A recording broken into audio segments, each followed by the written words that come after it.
Jingle bells, Anders smells, Andy laid an egg. Welcome, my festive friends, to Pro Tools Answers, where three certifiable Pro Tools experts and instructors discuss, demonstrate and elaborate on your Pro Tools questions put to the community in the official Avid support forum on Facebook. I'm your host, Dave Phillips, audio engineer and lecturer based in the UK. And today we're going to be looking at an interesting subject about committing, cutting time, that kind of thing, kind of based around Melodyne. This should be a little bit of an interesting one today. And with me, as ever, are my two friends who you'd be delighted to find under the Crimble tree on Christmas morning.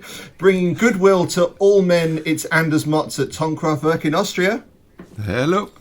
And if you leave a Christmas pudding and a litre of brandy by the fire on Christmas Eve, you might convince him to break all of his NDAs. The man himself, Mr. Andy Hagerman.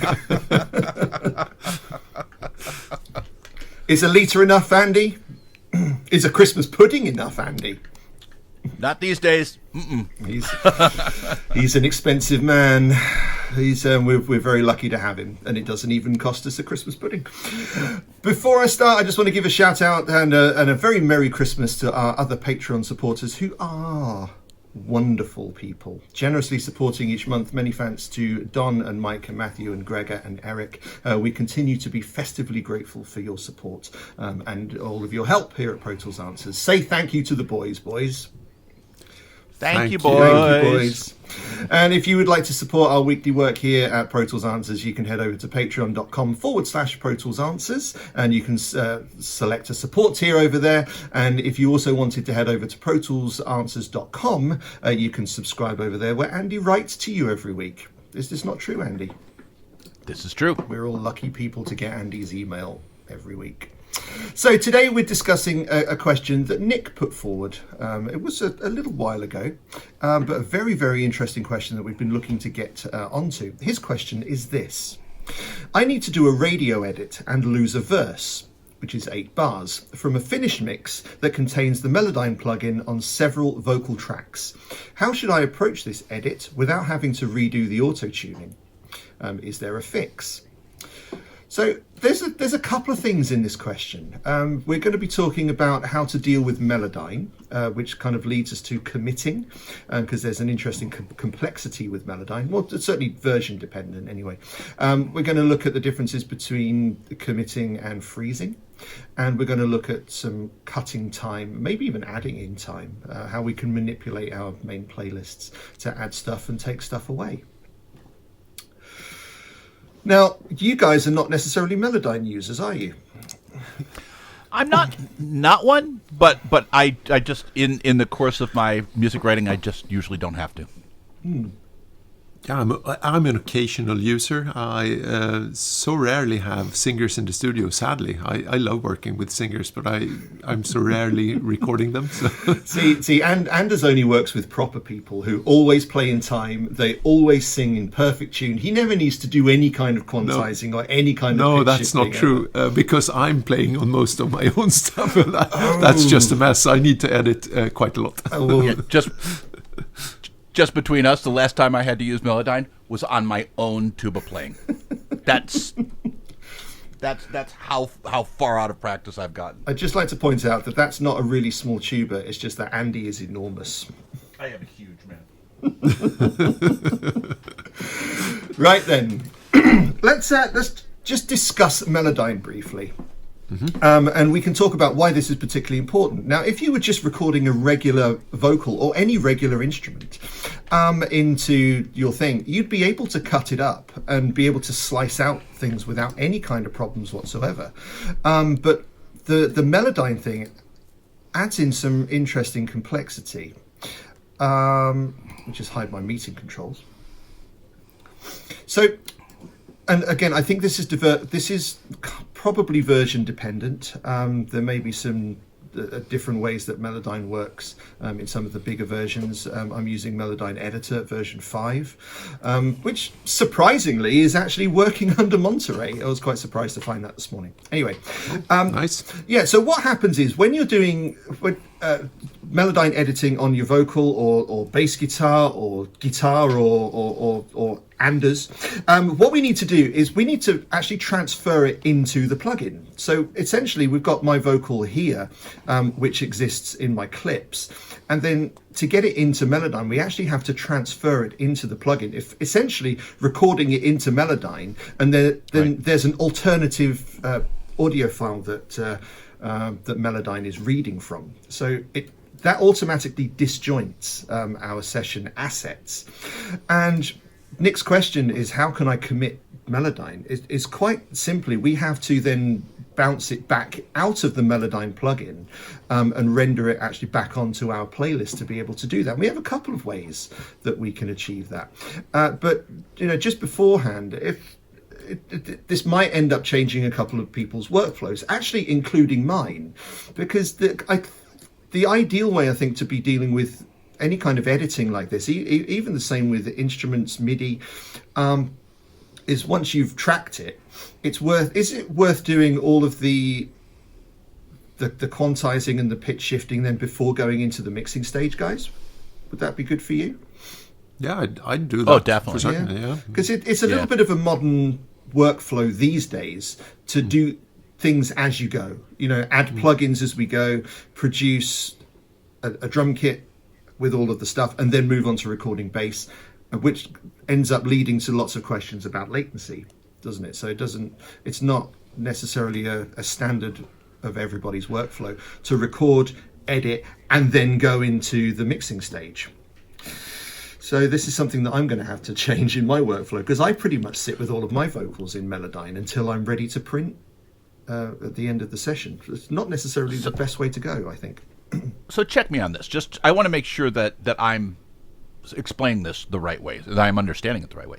And I've used Melodyne, but only a handful of times. But when you import something, when you transfer something into Melodyne for whatever section, when that section comes up on your timeline, you're not hearing what's on the track during that section. You're hearing from Melodyne. So, and this, I think, points to a difference, because I know this has caught me, is that you can then go into the clip and you can do all sorts of editing. Nothing will change. Exactly, because it's not playing from the track. It's that for that section, it's playing from Melodyne. Exactly. It's kind of like acting like Boom. Our lovely drum plugin, in that you hit play and then it reads the audio from the plugin, and it just the sound travels through there. Nothing is going into Melodyne at that point. It's just coming out of Melodyne. So that's exactly it. It's not reading the clips. And it's caught me many times where I'm doing editing on here, and again, not hearing any of those changes represented in on my track. It's just because I'm silly. Which is why I guess maybe the way to do this, if you're if in a perfect world, is you do your arrangement in terms of the timing of it. And then you do all your clip-based, fades and stuff like that, and only after all that is locked in, then you do things like pitch shifting with Melodyne, and then mixing and so on and so forth. Yes, exactly. Would you say that that's a reasonable way to think about it? I think it would be, yeah, very much so. Yeah, split it into those logical stages. So there's a couple of ways that we can actually commit our Melodyne editing into a track. I think, shall we look at the traditional way first, in that we can just create ourselves a new track, and we could either bus out of the output, or we could send out of a send, and we'll just create ourselves a new track, an audio track, we'll call it. So we're just going to send a copy of the vocal to a new audio track, hit record. So you're basically recording the Melodyne version of your singing. Indeed, right. And of course, if we've got any other plugins on the thing, it will record that entire signal chain, because the sends exist post fader. And if we were doing the same thing and we were outputting from the vocal track to the new track, we would. The same would be true, wouldn't it? Because the output is also post fader. So yeah, but, Dave, just let me say one thing here. That if you're doing this, and of course it's entirely possible to do this, and of course if you have another couple of inserts on that track as well, what you could end up with is a latency issue, where where Pro Tools is actually creating the copy being latent, being recorded late, or even in some odd cases when you're doing this using MIDI, it could even end up before the start of the actual recording. You're not wrong. And it will take us another episode or maybe two to explain exactly how to mitigate that and why it is like that. Because Pro Tools is only doing what it thinks you need to be done. Or correct me if I'm wrong here. So I would still not encourage people to do this.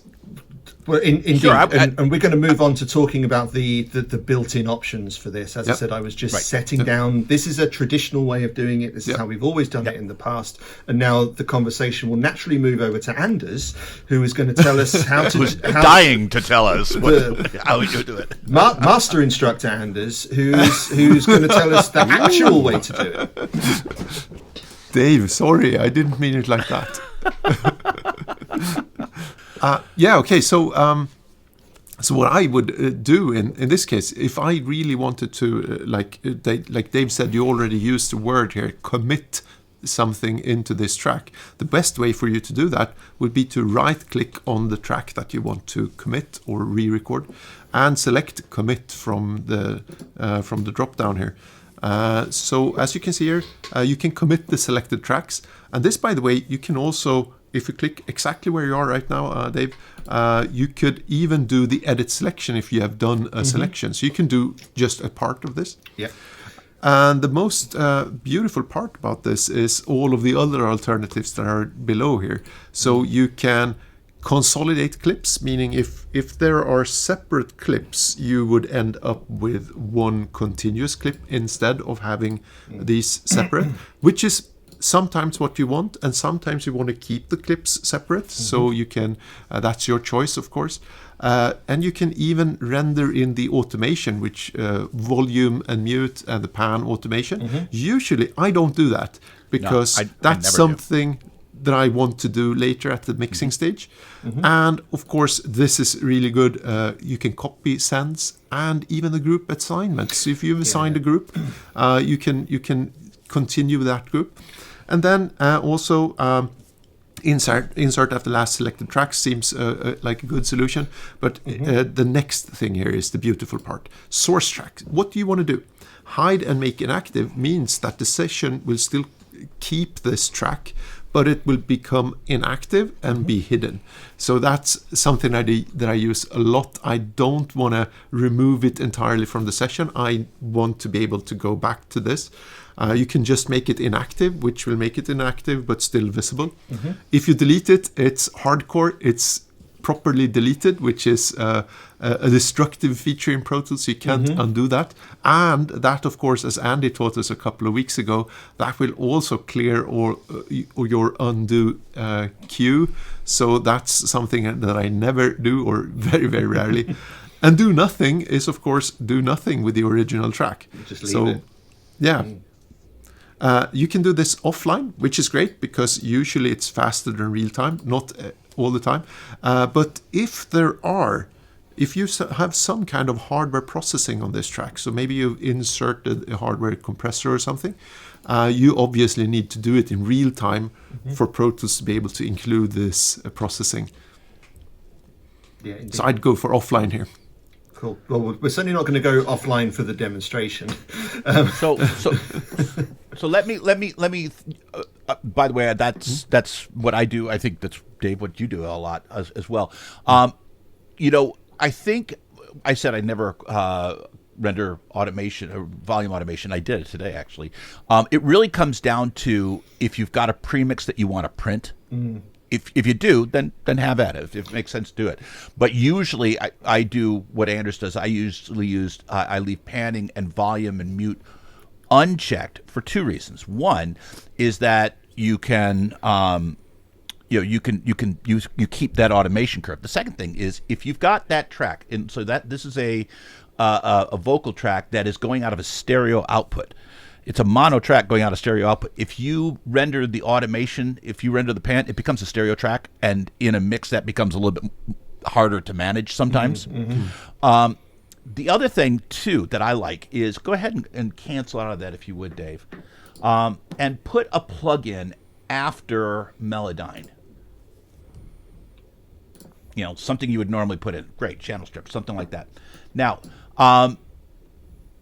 this is where I show how Americans don't quite know how to speak English, because the way we call this is not exactly correct. It's actually not even close to correct. Well, isn't it good that me and Anders are here to correct you? To correct us, right? So do me a favor and right-click on Melodyne. Mm-hmm.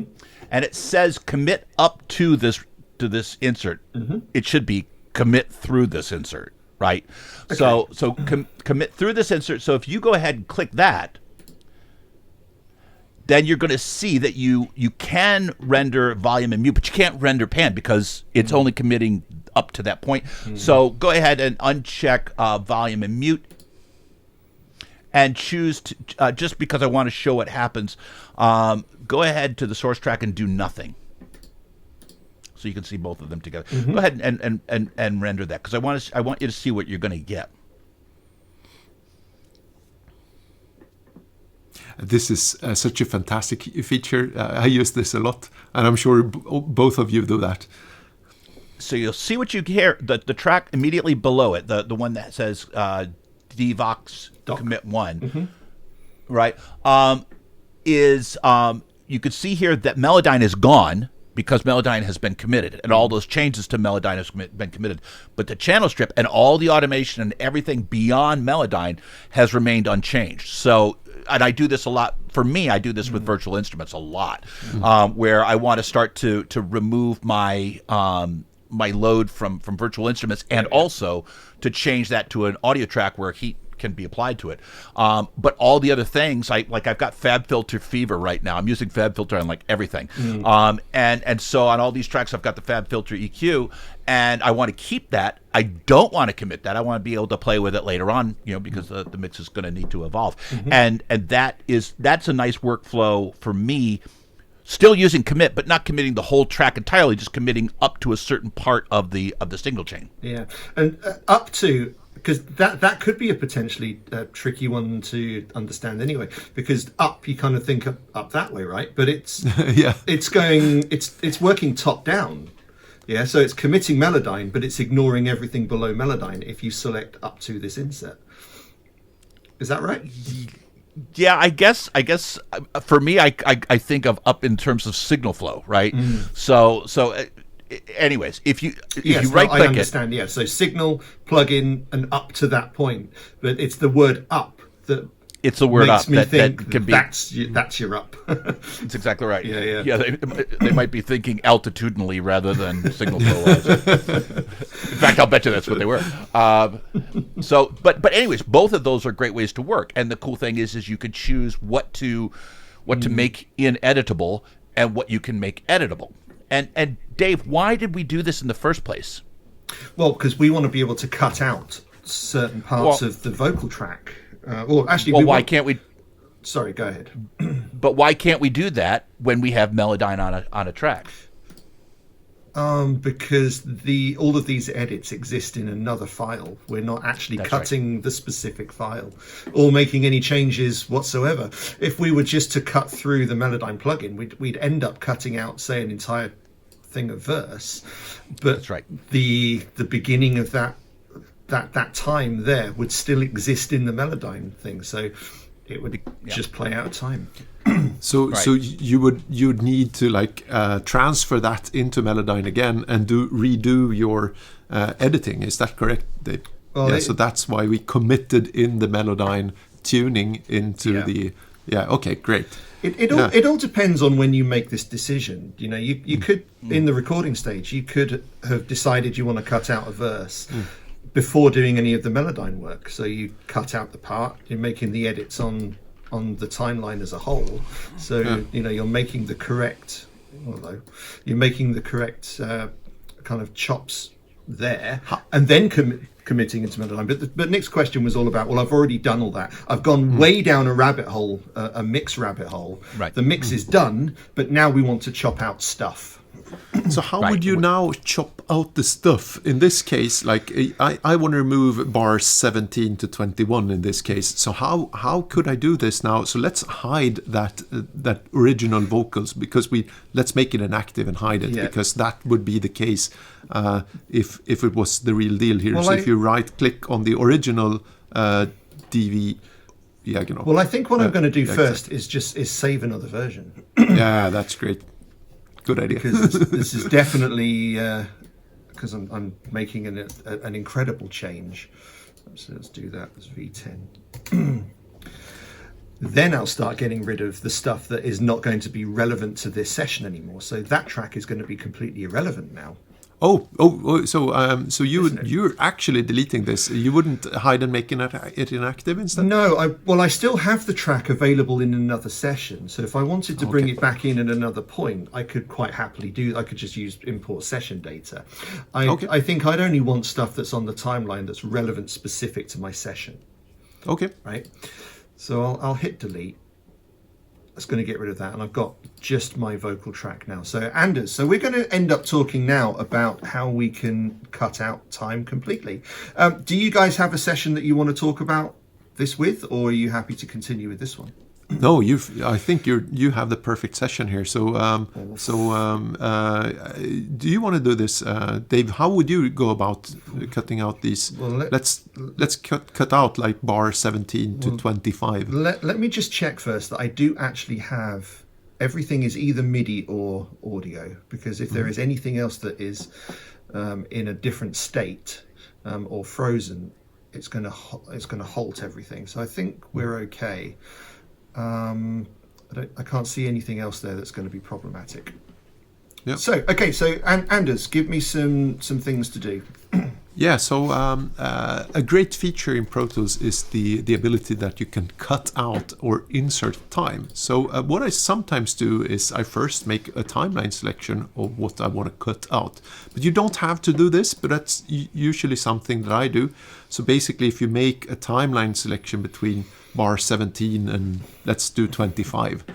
Okay, so bar 17 to 25. Yeah, exactly. So as you can see now, Dave, you have your timeline and edit selection linked, so both are selected, and you can show the edit selection fields up next to the main counter. You can clearly see that the selection is from bar 17 to bar 25, and then you go event. And in the time operations part here, you go to cut time. So that will open up the time operations window. And from here, because you already did a timeline selection, it's actually suggesting that you cut the time from bar 17 to 25, and it says here properly it's 8 bars. So if you hadn't done this selection already, or if you were inaccurate when you did it, you can now edit the exact time that you want this time to be cut out. And as you can see here, realign meter, tempo, key, and chord rulers. That's of course great if you want to have the chords correspond to their position. And it says here tick-based markers and tracks and all sample-based markers and track. So that's what I would go with in this case.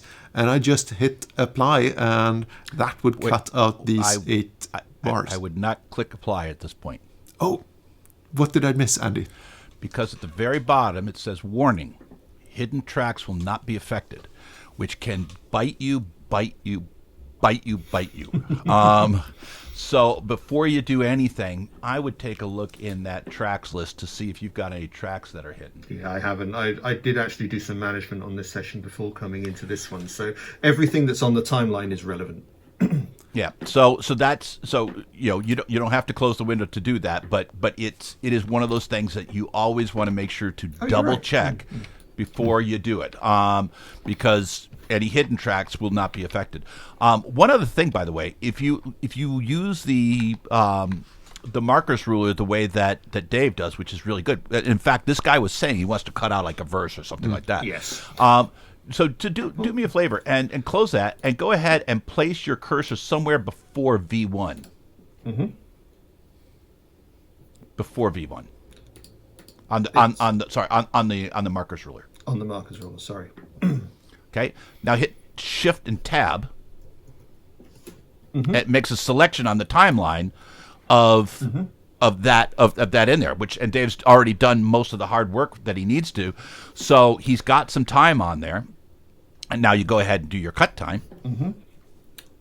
By the way, to get back to that window, the time operations window is Option 1, if I'm not mistaken, on the numeric keypad, or Alt 1 if you're on a Windows machine. Okay. So then if you do cut time, go ahead and pop that puppy, and the whole verse is gone. Yeah.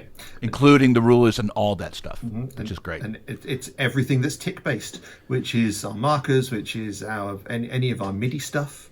Yeah.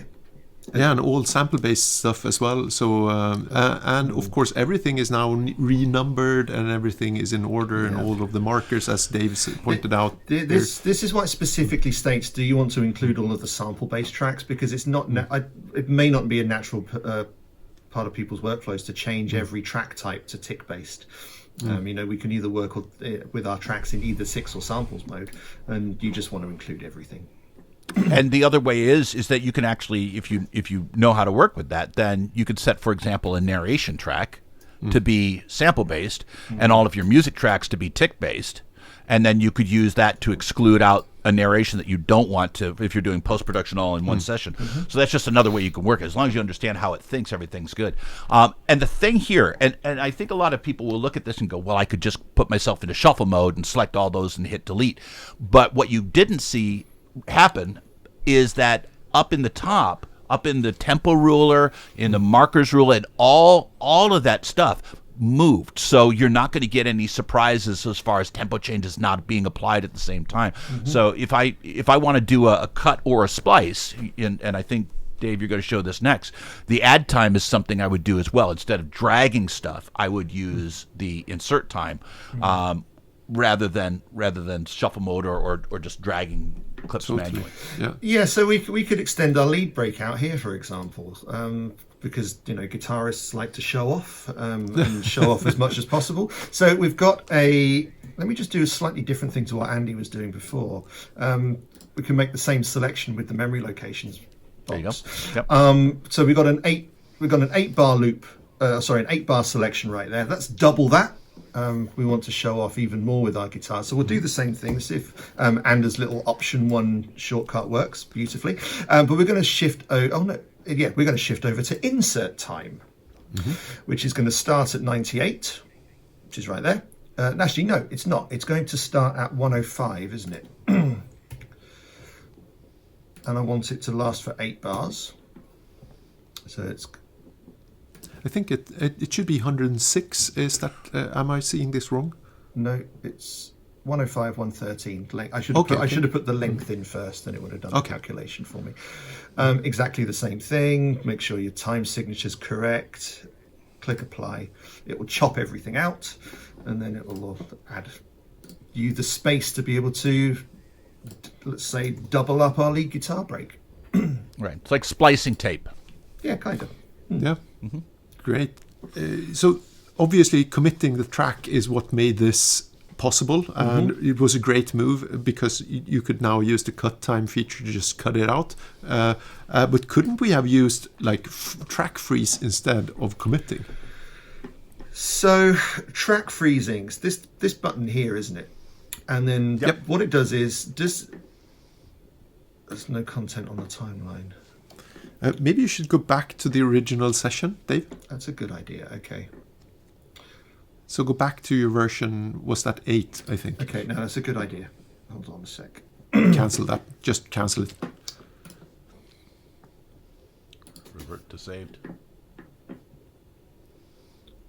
I think I tend to hit save automatically, so I don't think that's necessarily going to work.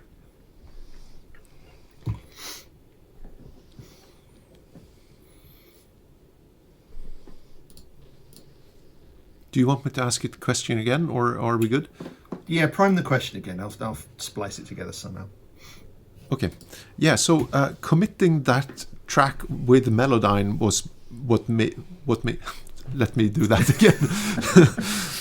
So committing that track was the genius move, because you got Melodyne into it, and you could then use cut time to cut those bars out. But couldn't we have used freeze track or track freeze instead? I don't think so, because freeze track is a bit more temporary. Because let's say we've got a whole bunch of plugs and things on our track, and we want to freeze it really just to take all of those out of resources temporarily, don't we? So freezing it will just make a temporary copy of or a temporary render rather of the signal chain and the clips, but they're not editable. That's right. So there's a couple things that are different. There's a lot that's the same, by the way. First of all, you can freeze up to an insert, just like you can commit up to an insert. So you don't have to freeze whole tracks. So in a lot of ways, the freeze and commit workflows are exactly the same, but in some important ways they differ. The first thing, as Dave said, when you freeze a track, so he just froze that track, there is a new auto-named file. Pro Tools names it, its own naming conventions, so just a bunch of gobbledygook in the rendered files folder. Okay, it's not, which rendered files folder is kind of a temporary storage for Pro Tools as long as it needs it. The other thing, notice that there was no ability for you to keep the original track. That is the original track. Right? So when you commit, you're asked, what do you want to do with the source track? Do you want to keep it? Do you want to deactivate it? Do you want to do whatever? Here, they don't ask you that. Why? That's the track, right? And if you take a look at the clip there, you'll see that clip is now kind of hashtagged out. And so now it's basically telling you the visual information you need to be able to see audio there. But if you were to try to use cut, copy, paste, all that stuff, nothing would happen because it's a frozen track. It is not editable, and it will not react to cut time. No, and it's the same thing with MIDI tracks as well. If you commit a MIDI track, it will show you an audio rendered version, but the MIDI data will still be underlying. And it's just... I think that's a genius move, by the way, that you can see MIDI and audio superimposed. Awesome, yeah. I think that's great. But when would you use a frozen track instead of a commit track then? I use frozen tracks when my system's starting to cough up blood, or when when I'm Welcome to the Christmas episode of Pro Tools. Yes. So when my system's starting to cough up eggnog.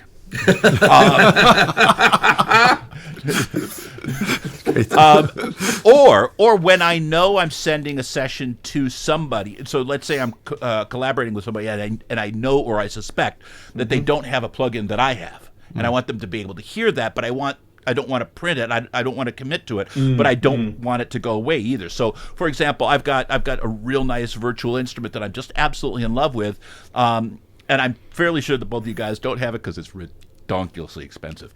And then so when I don't have it. That you probably don't have it. It was a choice between that or a Tesla, Andy. The car won. He made the right choice. But anyways, I could commit up to that point, and all the other plugins, EQs, and all that stuff can stay active and dynamic. I send it over to him. He can take a look at it, but he can't edit it. He can't edit that track. He can change automation. He can do all the other stuff, but he can't edit the clips on that track. Yeah, so for temporary stuff, it's great, and it's extremely quick. There is no dialogue. It's just a button that you click on, freeze, or right-click and freeze up to this insert, like you just did. And if you want to edit something, you can just unfreeze it quickly and then refreeze it again. So it's extremely quick. It doesn't use any more voices on your track. There's no dialogue. It's just a quick thing to do, right? And can you commit a frozen track? Oh, what a great question. Let's look at that. So he's actually now freezing the track, or it's rendering the reverse synth. So if you right-click on that frozen track and try to commit it, I'm pretty sure it will work. You can. Yeah. So by the way, if I was to give us, and this is a workflow consideration, let's say I give Anders a session that has a plugin that he doesn't have, and he's happy with the mix, could he commit that track that is using a plugin that he doesn't have? Yes, he can, because it renders from that audio file in the rendered files folder. And now we're getting into very, very important stuff here. So, Andy, you keep mentioning this, like sending files to someone that hasn't got the plugin. But in these times, I mean, how many plugins have you lost during the years that have Completely. like no AX version or something? And one way to make your sessions future-proof, so that you can open them in 10 years or 20 years, is to actually commit all of your stuff and render new audio files so that you can at least redo the mix off of those. So I've actually gone through that a couple of times. Like I loved the Artas version of that Cosmonaut. Cosmonaut voice. What a great plugin. It was so useful. And I'm so sad there is no AX version of that, because it had that mojo. There is none. And I wish I would have committed one track that I mixed using that plugin. That's a really interesting extra step for archiving. Yeah. No, completely. Fantastic. I absolutely. So I've got a session I'm working on right now. I keep all my my source instrument tracks in a inactive folder track, and as you know, when you drag something into an inactive folder track, it deactivates it. But my work is not done until absolutely every track is either frozen or committed, depending upon how I feel that day.